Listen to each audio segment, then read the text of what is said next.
Bonjour à tous et bienvenue sur notre première vidéo de notre mini-série autour de la santé des femmes. Au cours de sa vie, une femme peut traverser différentes périodes de perturbations hormonales.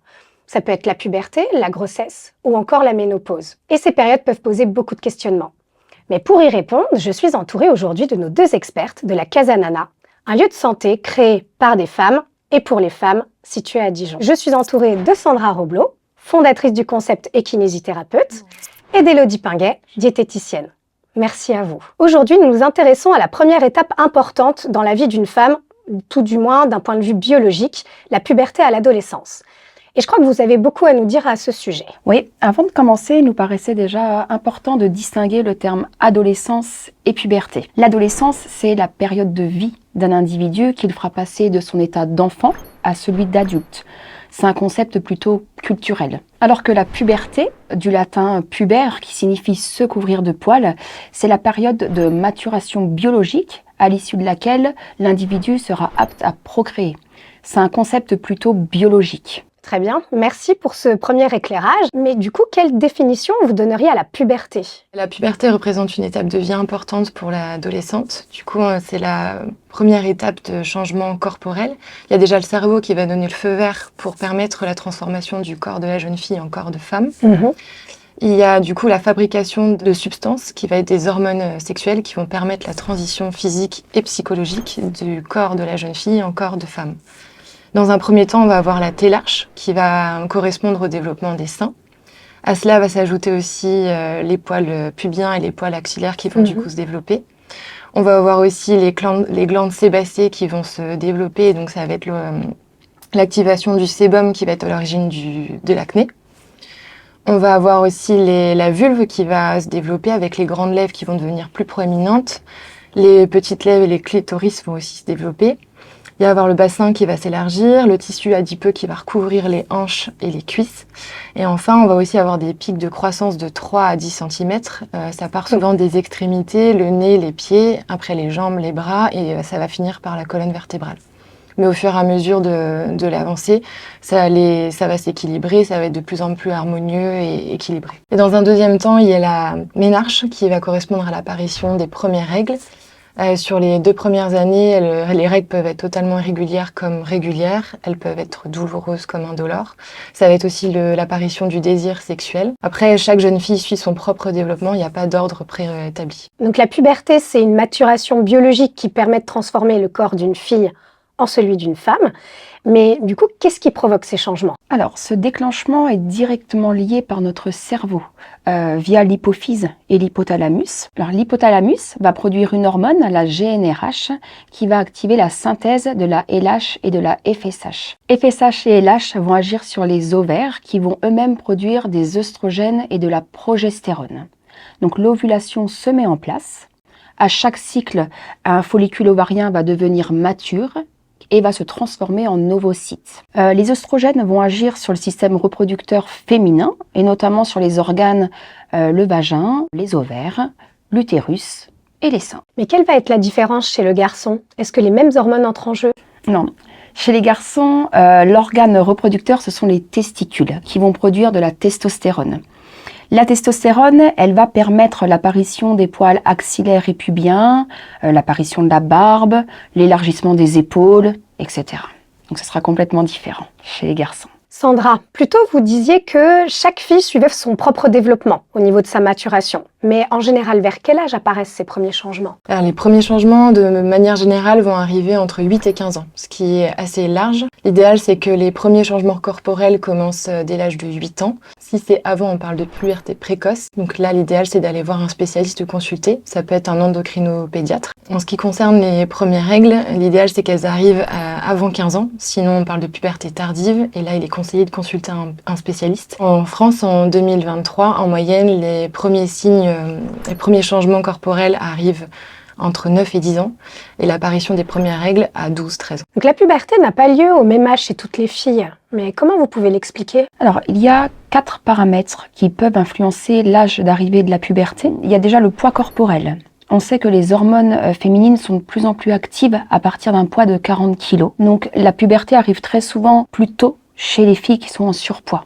Le deuxième point, c'est la nutrition. La puberté arrive très souvent plus tard chez les jeunes filles qui n'ont pas un accès à des apports alimentaires suffisants ou si leur corps n'est pas en capacité d'absorber tous les micronutriments essentiels. Un troisième point, c'est la génétique. On se base très souvent sur l'âge d'entrée de la puberté de la maman, qui va nous donner un bon indicateur pour l'âge de la puberté de la jeune fille. Et le dernier point, ce sont les perturbateurs endocriniens. Il y a beaucoup d'études qui prouvent que l'exposition aux perturbateurs endocriniens pourrait être impliquée dans la puberté précoce. Vous parlez donc de perturbateurs endocriniens, qui est un sujet effectivement très intéressant. Mais est-ce que vous pourriez nous expliquer plus l'impact vraiment de ces perturbateurs endocriniens sur la puberté? Oui, donc il faut savoir déjà que les perturbateurs endocriniens sont partout.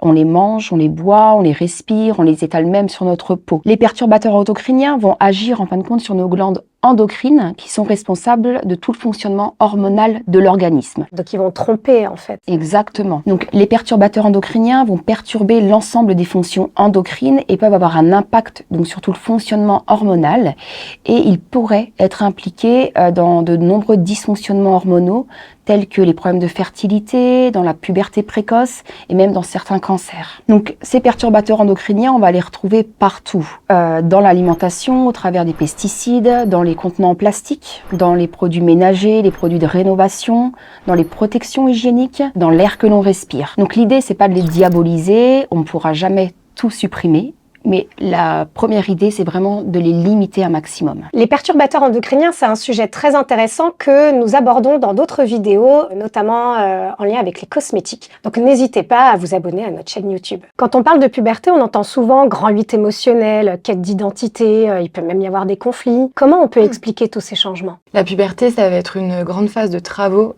pour le cerveau. Durant cette phase de développement, il se trouve que dans la structure du cerveau, la zone dédiée aux émotions est plus importante que celle dédiée aux réflexions pratiques. Il y a des sauts d'humeur, la difficulté à prendre des décisions, l'imprévisibilité des jeunes est due au bouleversement dans la structure du cerveau. À la fin de la puberté, ces zones cérébrales s'équilibrent et tout vient à s'apaiser. Donc devenir adulte, c'est aussi développer ses propres notions de valeur. Alors que leur morphologie change, les adolescentes tentent de réajuster leur rapport à leurs parents et aux autres adultes. Elles cherchent à avoir une identité propre, une identité stable, qui implique de se démarquer de leurs parents et qui peuvent entraîner des conflits plutôt caractéristiques. C'est vrai qu'on ne les considère pas encore comme adultes et pour autant on leur demande de se détacher de leur statut d'enfant. Il y a aussi le rapport à leur corps. La jeune fille va observer son corps, elle va le voir se modifier. Ça va être différent de ce qu'elle avait imaginé. Elle va aussi le comparer par rapport à ses proches, à ses amis, à ce qu'elle voit à la télé, sur les réseaux sociaux. Et elle va se poser aussi beaucoup de questions. Pourquoi mes règles arrivent en premier? Est-ce que je dois porter un soutien-gorge? Pourquoi il est plus grand que celui de ma copine? Est-ce que je vais encore grandir? Enfin, toutes ces questions qui peuvent beaucoup perturber la jeune fille. Ces changements physiques et émotionnels, ces changements peuvent se retranscrire sur sa propre posture. On va pouvoir voir qu'elle va enrouler peut-être un peu les épaules vers l'avant, la tête va se porter un peu vers l'avant. Et tout ça, il faut pas hésiter à peut-être à consulter un professionnel de santé. Ça peut être un kinésithérapeute, un ostéopathe, même un podologue, peu importe, mais quelqu'un qui va pouvoir accompagner la jeune fille sur ces changements corporels et émotionnels, l'aider à cette transition qui est importante pour elle. Votre rôle de kinésithérapeute a tout à fait sa place. Exactement, on est vraiment adapté à cette situation. Il va y avoir aussi le développement des glandes sudoripares, donc peut-être un peu plus d'excès de transpiration, un changement d'odeur corporelle qui peut totalement perturber la jeune fille et fausser son rapport à son propre corps. Durant leur quête d'identité, les adolescentes vont également chercher des modèles d'identification. Comme on l'a dit tout à l'heure, les adolescentes vont vouloir se démarquer de leurs parents. Donc elles vont vraiment aller s'orienter vers leurs amis. C'est vraiment cette appartenance à un groupe qui va renforcer leur confiance en elles. Ça peut s'exprimer par une coiffure, un maquillage ou un style vestimentaire particulier. Et par contre, les échanges vécus au sein de ce groupe sont vraiment importants dans cette étape de quête identitaire. Waouh, donc c'est vraiment un chamboulement biologique, psycho-émotionnel pendant cette puberté. Mais comment vivre une puberté épanouie alors? Selon nous, avec Elodie, il nous semble 4 facteurs importants pour vivre une puberté épanouie. Le premier facteur serait déjà l'activité physique. Les recommandations pour les adolescents, ce serait de faire une activité physique qui dure 60 minutes par jour, d'intensité modérée à soutenue. Donc plutôt de favoriser un sport d'endurance tout au long de la semaine, ou pas, enfin en fonction de ce qui plaît. L'idée c'est de choisir un sport qui plaît. Selon l'OMS, en 2016, il y a seulement un adolescent sur 5 qui suit ces recommandations. Donc ça manque beaucoup. Il y a un projet aussi autour de l'Assemblée mondiale de la santé en 2018 qui a pour projet mondial de diminuer la sédentarité de 10% de 2018 à 2030. Il faut savoir que l'activité physique prévient l'obésité, elle améliore la capacité musculaire, elle permet de développer la concentration, développer la mémoire, ça améliore la santé mentale et ça améliore aussi le sommeil. Donc pour un adolescent, c'est hyper important. Après, dans la vie quotidienne, on peut faire du sport quotidiennement. Ça peut être déjà de privilégier les escaliers aux ascenseurs. C'est bouger au quotidien. Voilà, bouger au quotidien, de marcher, d'aller promener les animaux, d'aller à l'école en vélo. Voilà, plein de petits tips qui sont importants pour bouger tout au long de la journée. L'alimentation est aussi un point très important à aborder lors de la puberté. Donc les besoins nutritionnels augmentent considérablement lors de la puberté. Un faible apport en quantité ou en qualité pourrait retarder le développement sexuel, la croissance ou la maturation squelettique. Donc il est très important d'avoir une alimentation équilibrée. Donc les besoins sont variables, bien entendu, en fonction du sexe, de l'âge, de l'activité physique et des poussées de croissance. Ils peuvent parfois dépasser les besoins alimentaires des adultes. C'est vrai que quelquefois les parents ils ont peur quand ils voient les assiettes. Exactement. Donc il y a certains points qui sont relativement importants, comme l'apport en protéines pour le maintien et le développement de la masse musculaire, donc que l'on va retrouver dans la viande, les poissons, les œufs. Le calcium aussi sera très important pour le capital osseux. On va retrouver le calcium dans les produits laitiers, dans certains fruits et légumes, dans certains oléagineux. Le fer également est très important pour la multiplication des globules rouges et pour la maturation des tissus, d'autant plus chez les jeunes filles qui vont avoir leurs règles et qui peuvent avoir des pertes en fer. Donc très important de consommer des légumineuses, de la viande, du poisson, des œufs. Le magnésium est également très important pour l'équilibre émotionnel que l'on va retrouver dans certains fruits secs, dans des légumineuses, dans la banane, dans les cacao, dans le chocolat, exactement. Et voilà, donc il y a certains points qui sont importants à privilégier, mais de manière générale, il est très important d'avoir une alimentation très équilibrée pour vraiment couvrir les besoins en micronutriments de l'organisme. Mais en pratique, au niveau de cette alimentation, comment peut s'organiser une journée type, par exemple? Alors, de manière très générale, il faudrait avoir 3-4 repas par jour, c'est-à-dire le petit déjeuner, le déjeuner, éventuellement une collation et le dîner. Les choses très importantes, en fin de compte, c'est qu'il faut éviter tout ce qui est grignotage, tout ce qui est malbouffe, ou de manière occasionnelle, bien entendu. Éviter d'avoir des mauvaises habitudes dès l'adolescence. Exactement. Et c'est surtout aussi, à l'inverse, faire attention à ne pas tomber dans l'alimentation un peu hypocalorique ou enlever un type d'aliment par peur de prendre du poids. Le troisième facteur important pour nous, c'est le sommeil, à être qualitatif et quantitatif. La structure du sommeil va se modifier avec le passage de l'enfance à l'adolescence. Le sommeil va devenir de plus en plus léger. Le sommeil profond et lent, qui était très important chez l'enfant, va diminuer en proportion et en durée. Et l'horloge interne, donc le rythme biologique, va avoir tendance à se décaler dans le temps. Donc les jeunes vont se retrouver avec un endormissement plus tardif et un réveil plus tardif. Donc les adolescents qui se couchent tard et qui se lèvent tard, finalement ça s'explique biologiquement. Ça s'explique biologiquement, hormonalement, aussi en fonction des habitudes de vie, mais on va pouvoir les appeler en effet des couches tard. L'idéal, c'est de garder un sommeil entre 8h et 9h pour être en forme pour sa scolarité. Alors qu'il y a quelques astuces pour permettre un bon sommeil. Ça va être déjà d'éliminer tous les écrans, donc bien sûr ordinateur, portable, tablette, console de jeu. Après 22h, on coupe. On essaye aussi de limiter les notifications du téléphone pendant la nuit, donc d'éliminer les alertes. Ça va être de privilégier l'activité physique, j'en reviens, mais ça a un fort impact sur le rythme biologique. Donc ça va permettre vraiment de recaler l'horloge interne, de baisser la luminosité des lumières à partir d'un certain temps dans le soir pour commencer à préparer le cerveau à l'endormissement. Et enfin, le lit reste un lieu où on dort. Et c'est pas un lieu où on se restaure, où on travaille. L'idée, c'est de garder ce cap-là. Autre astuce, l'activité physique. Je leur dis par rapport à tout à l'heure, mais voilà, ça a un fort impact sur l'horloge interne. Il faut, par contre, privilégier peut-être une activité physique le matin, le midi. Peut-être éviter trop tard le soir, parce que sinon ça décale l'horloge interne. Et le quatrième point, c'est également de trouver le juste équilibre entre la vie familiale et la vie sociale de la jeune fille. C'est-à-dire, ce sera très important de laisser à sa fille du temps pour qu'elle passe du temps soit seule ou avec ses amis, mais c'est aussi très important de passer du temps en famille. Donc il faut lui laisser en gros son jardin secret, mais aussi du temps avec elle, et c'est ce temps qui pourra être aussi synonyme d'échange et de confidence. Merci. Donc, c'est vrai que là, avec ce que vous avez évoqué, on vient vraiment d'aborder les 3 dimensions de la santé. La dimension physique, avec l'activité physique, le sommeil, l'alimentation, mais aussi les dimensions psychiques et sociales.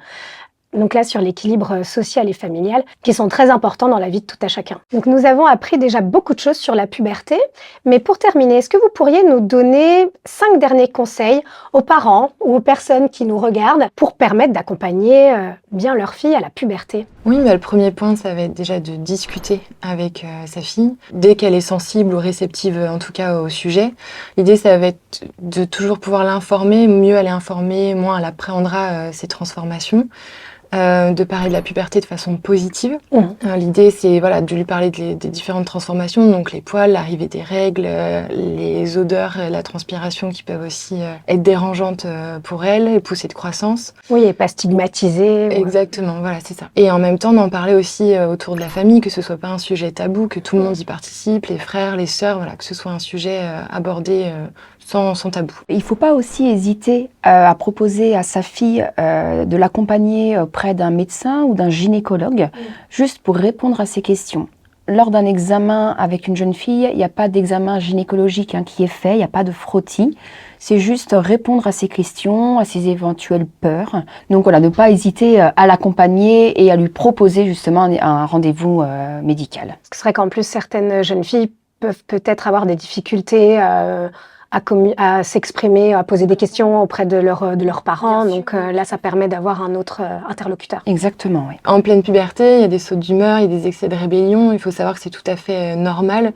Précisez à votre fille que votre porte restera toujours ouverte et vous serez à l'écoute. Il faut aussi parfois remettre en question ses références en matière de beauté.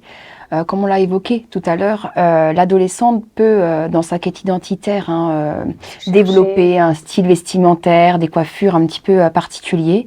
Il faut juste être attentive à ce qu'elle ne soit pas dans un modèle de beauté complètement irréaliste. On est dans une génération très Internet, très réseaux sociaux, où parfois la jeune fille va s'identifier à des personnes qui sont pas du tout en cohérence avec la réalité, ce qui peut parfois entraîner voilà, des troubles du comportement alimentaire ou autre. Donc bien expliquer à sa fille que cette beauté-là n'existe pas réellement et voilà, lui parler vraiment du caractère unique de chaque individu. Qu'elle a sa propre valeur, exactement, sa propre beauté. Que chaque personne est belle et qu'on n'est pas obligé de devoir ressembler à quelqu'un en particulier. Et surtout, si on a un doute sur ses comportements alimentaires, ne pas hésiter à l'orienter de la même façon chez un professionnel, un médecin, un diététicien ou un psychologue qui saura déterminer s'il y a des choses à mettre en place ou non. Et le dernier point, je pense que ce serait de savoir faire un break, c'est-à-dire que si la situation dérape, si la conversation est compliquée, de savoir faire une pause, c'est pas grave, on n'est pas du tout